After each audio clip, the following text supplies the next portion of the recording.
Muhammad Hanzala Yusuf, Pakistan. Do the grandchildren who are orphans have any right on the property and wealth of the grandfather in Islam? If not, then what is the wisdom behind this ruling?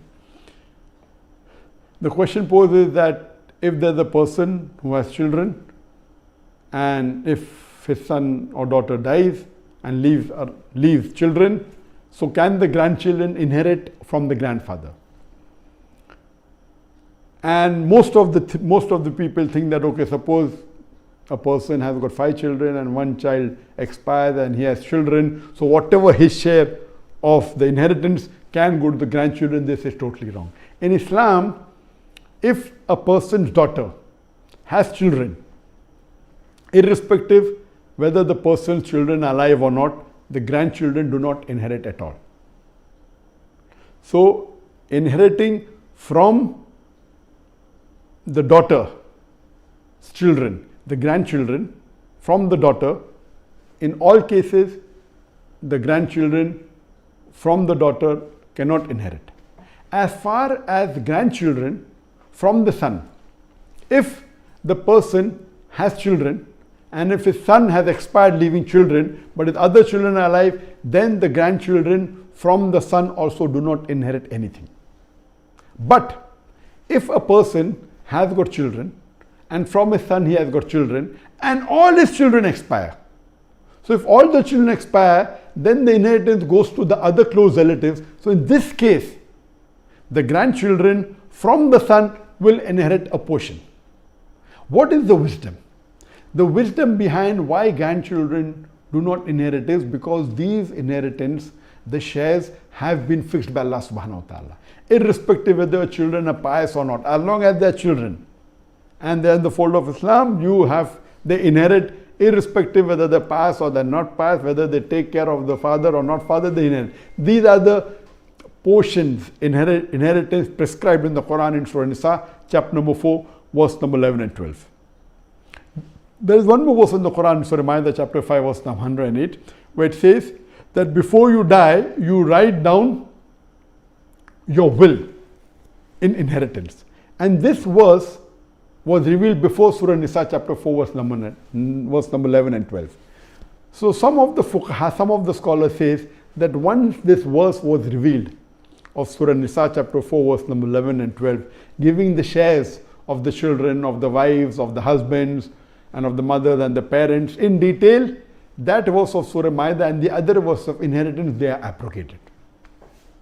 Some scholars say no, it's not abrogated, yet it's valid. And this here refers to those shares a person is allowed to will 1/3 of his inheritance to people outside those who are actual inheritors. So these scholars say this verse is encouraging the people to write their wasiyah, the share of inheritance, maximum 1/3 they can will. Based on hadith that one of the Sahaba says, I want to will my full property. Prophet said you cannot. He said I want to will half. He said you cannot. So he said maximum you can, which is the worst, is 1/3.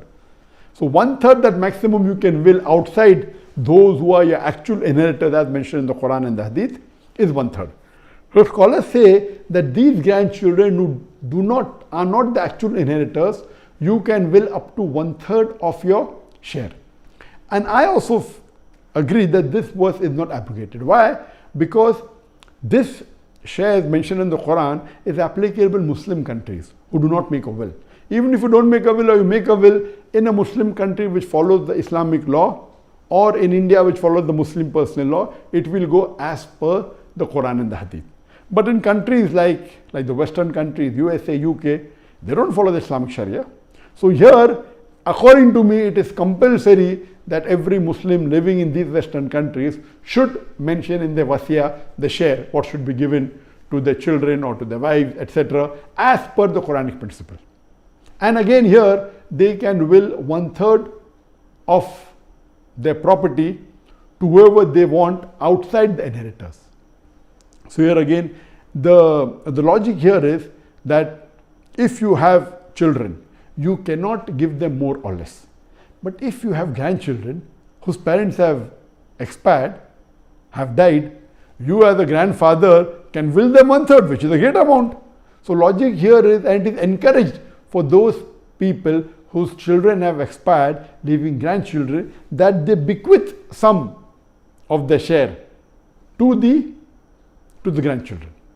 So here the logic, I believe, is that here, seeing the financial situation of the grandchildren, the grandfather or the grandmother, they can bequeath, they can write in their inheritance a share according, and it can be much more than the share of the other children. Imagine if he has 10 children and one of them expires and has got grandchildren, and if he feels that the 9 of my children are there, they can take care of my grandchildren, what about this one daughter whose children have died?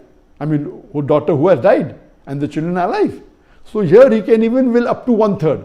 So I believe this is, alhamdulillah, good opportunity where a bigger portion of the wealth, if the grandfather wishes or grandmother wishes or the grandparent wishes, can give to the grandchildren.